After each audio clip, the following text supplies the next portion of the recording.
ulitin ko po ulit ha. Bukod po dito po sa ulo, may iba pa po bang masakit? Dito po sa bato, sa likod po, wala naman pong masakit dito. Sa dibdib wala po. Dito po sa tiyan. May masakit po ba dito banda? Dito po. Sa ulo lang po talaga yung masakit. May hilo po ba kayo? Saka po yung sa bigay.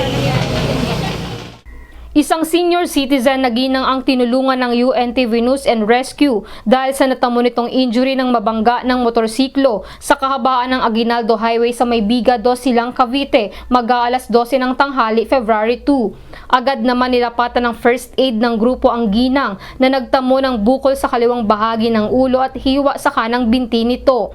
Kinilala ang biktima na si Virginia Villanueva, 63 years old. Galing siya sa tindahan at pauwi na sa kanilang bahay nang mangyari ang aksidente.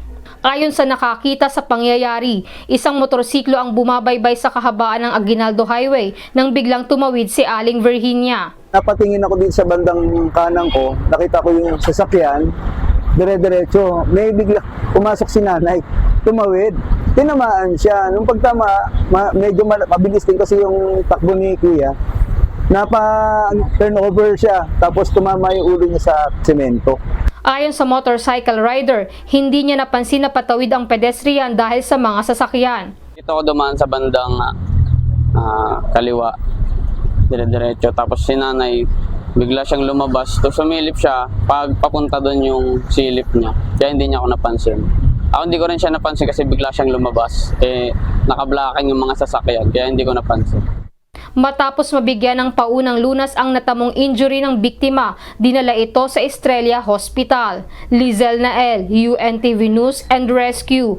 Diyos ang aming sandigan, serbisyo publiko ang aming pinahahalagahan.